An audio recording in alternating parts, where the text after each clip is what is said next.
Di raw mahal magpaka-fit and healthy. Pinoy MD team, asa na po kayo? Okay lang talaga ako. Okay. Dahil kung gustong maging aktibo, libre lang naman ang pagtakbo. Sabi nga nila, kailangan nating maging good health habang tumatanda tayo. So, I'm 57 years old. Nag-first run ako nung April lang. Gusto ko pag nasa 50s, 60s ako, tumatakbo pa rin ako. Dahil ang running, mainam hindi lang physically, kundi pati na rin mentally at socially. Hindi ko alam kung sasama ba ako sa group na yun. Medyo fast-paced. Joke lang. May sense of community talaga na tuwing run mag-enjoy ka din. There's something to look forward every weekend. Mas napapadali at hindi nagiging boring yung running. Dito nakamit din ako ng new friends, so it really helps to run with the community.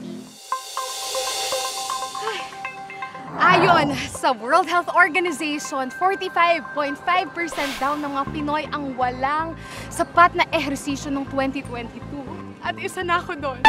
Kaya naman, running era, let's go! In the running era na nga raw ang mga Pinoy.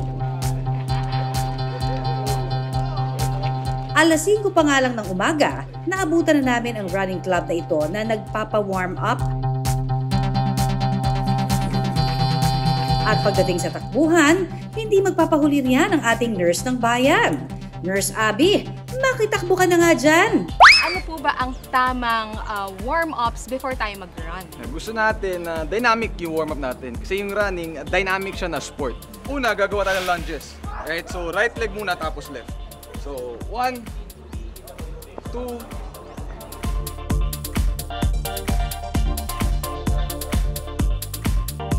susunod, gusto ko gawin yung high knees. So, high knees, ganito lang yan. So, may hingal ka dito, pero maganda warm-up to. Para pag tumatakbo ka, diba, ready na yung puso mo. Gaano ako katagal to, sir, ginagawa? Ito, mga 20 seconds lang. So, okay na tayo. Medyo matagal natin ginagawa. Susunod dyan yung butt kicks. So, same concept lang, pero sa likod naman. So, same thing din, para sa puso din to. So, ganun din. 20 seconds, para ma-warm up lang yung legs, pati yung heart natin. Okay. Okay, susunod natin hamstring scoops. Hamstring. So, tataas mo na yung heel mo, and scoop down.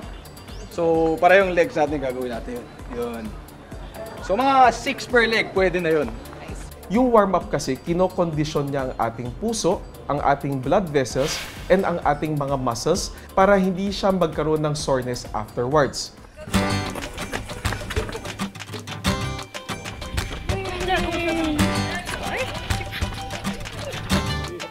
Habol tayo ngayon sa runner kasi medyo left behind tayo. Oh my God. For the run ang nurse ng bayan. Alam niyo ba na ang pagtakbo daw ay nakaka-improve ng cardiovascular endurance at lung capacity ng tao?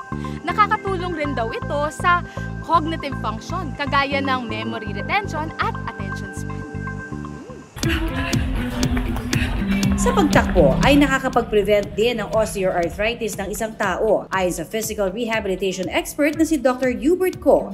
Pag kayo ay tumatakbo, pinapalakas po nito ang mga buto natin, pinapalaki ang muscles, and number 3, pinapababa yung mga body fat amount natin. Kaya ba? Oo naman. Oo naman. Pero hindi lang daw basta-basta pagtakbo ito ha. Mahalaga raw kasi na matutuhan ang proper form sa pagtakbo para masiguro ang effectivity ng workout na ito.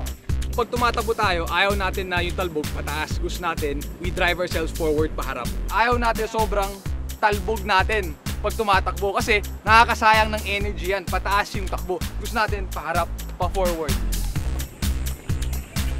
The recommended running time, whether it's moderate intensity or high intensity, it's about 60 minutes per day.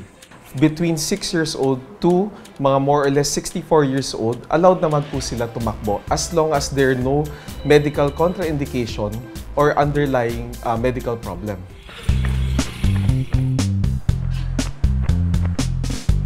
Huwag takbuhan ang ating responsibilidad. Ay, itakbo na lang natin yan para mapanatiling healthy ang ating katawan. Baka pagtakbo na nga ang para sa inyo. Bukod sa mental and physical benefits, may social benefits din daw to. Ang ilan nga daw nakakakilala ng The One? Health goals? Let's go! Running joke na nga raw online. Goodbye dating apps. Hello, running clubs. Sana all. Hello po! Parang couple kayo. Actually, yes, magjowa. Wow! Kasi sinasabi nila ang running daw ay parang ang nagiging way para makamit ng mga bagong tao. For love ngayon. Fitness ang motivation eh. So bonus na lang yung friendships, relationships. Yes, dito kami nagkakalala and interesting lang for me that we have the same fitness goals.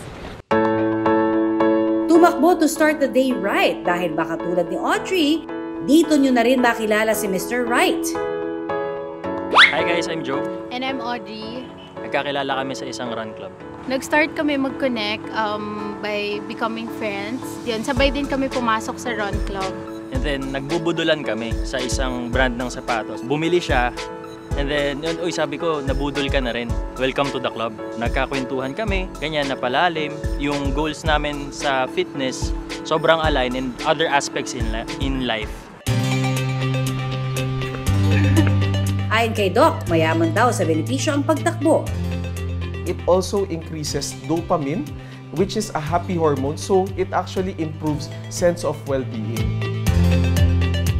For me, mas mental clarity yun na bibigay niya sa akin.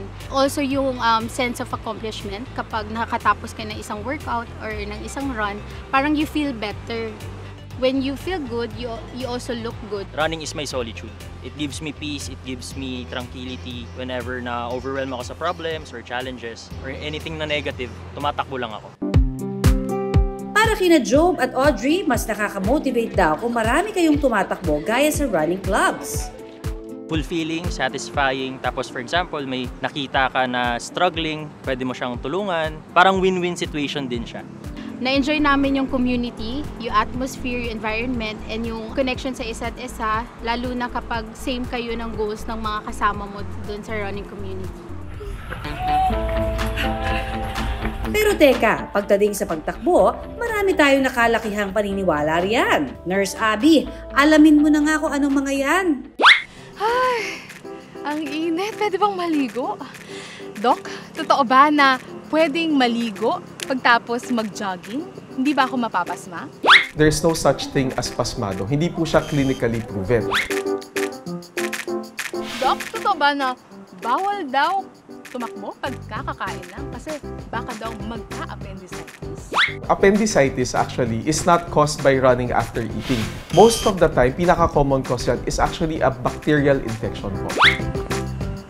Ay, Doc, totoo ba na nakakasira daw ng tuhod ang pagtakbo?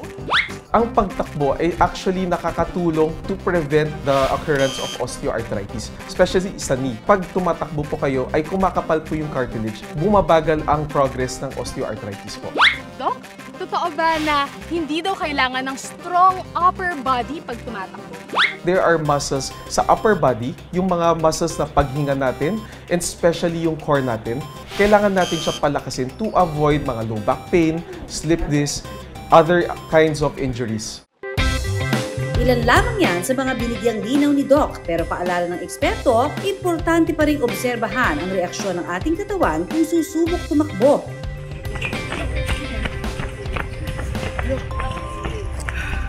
Natapos na ang 10-kilometer run ni Nurse Abby kasama ang 5 AM gang. 1, 2, 3, 4, 5, 7, 8. Kaya naman time for cool down. So ang cool down, bine-prevent niya ang pangbagsak ng BP mo agad-agad, and actually pine-prevent niya yung paghilo ng pasyente after engaging into sports. Huwag takbuhan ng mga problema. Tumakbo lang tayo para mas masaya. Alam niyo ba na running era daw natin tong mga Pinoy. Ang goal, maging happy and healthy.